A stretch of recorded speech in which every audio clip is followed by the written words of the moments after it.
Yo, yo, yo, what up, my kindergarten friends? Miss Your Number 2 is here today to read you a story called The Very Last Castle. Oh my goodness, this is Ib. This is the castle. Let's find out what happens with this very last castle. The very last castle. Make sure you can see the pictures. In the middle of a small town stood something you might not expect, a castle. It was in fact the very last castle. There had been others, but over time they had all been taken down or fallen apart or been destroyed. All but one. For reasons no one could remember, no one ever came out and nobody was allowed in. Up in the tower, the guard watched the townspeople silently pass by.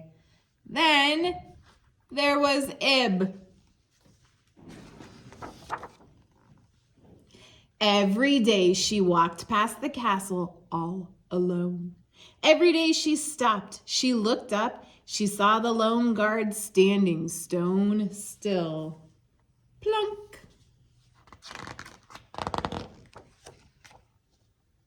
Since no one had been inside the castle, the townspeople had ideas about who or what was in there. Snap, snap, snap.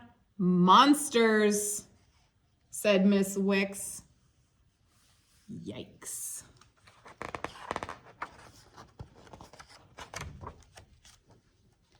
Thud, thud, thud. Giants, said Alex.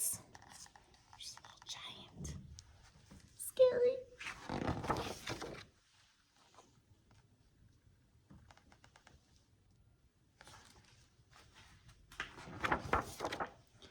Hiss, hiss, hiss. Snakes, said Ib's grandfather.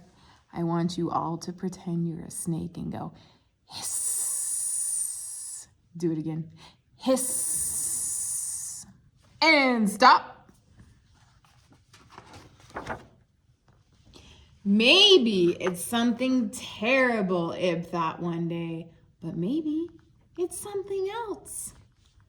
Plunk. The next morning, Ib walked past the castle. She stopped and looked up at the tower. No guard. Ib had an idea. She floated across the moat, walked up to the door, and with all the strength she had, knock, knock, knocked. This is a moat. A moat is water that is surrounding a castle. So here's her little boat. She went in the moat and got to that ginormous castle door.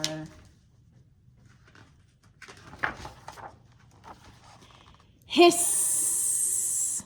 Everyone say, hiss. And stop.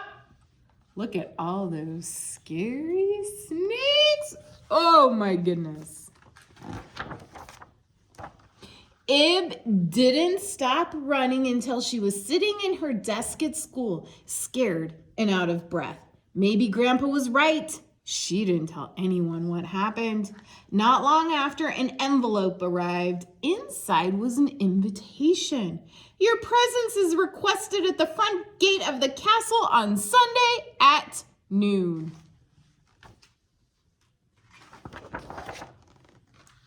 Everyone told Ib to stay away. Monsters, said Miss Wicks. Giants, said Alex. Snakes, said her grandfather. Maybe it's something terrible, Ib thought. Could it be something else?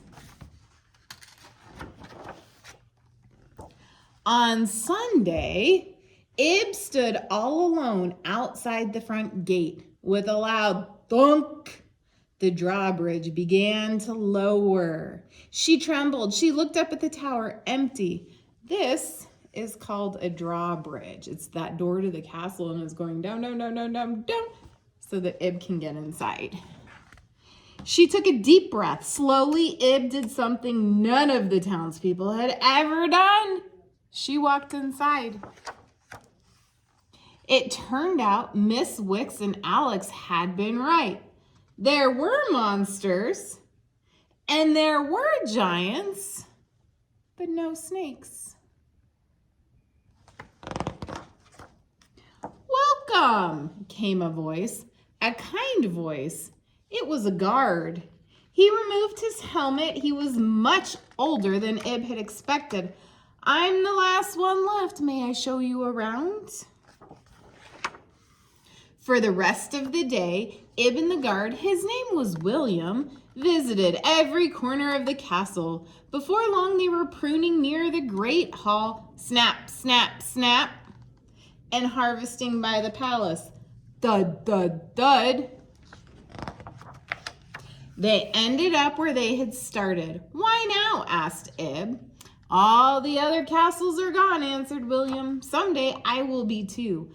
I want someone brave to take my place, someone curious. Will you help me?" Ib thought about William all on his own. She thought about her family and friends outside the castle. She thought, and then she knew. "Yes," Ib replied, "but I have a request." In the middle of a small town stood the very last castle. Sometimes someone came out. And everyone was welcome in. Hiss. Was the hissing sound snakes? No, what was it? It was water. The end. Goodbye.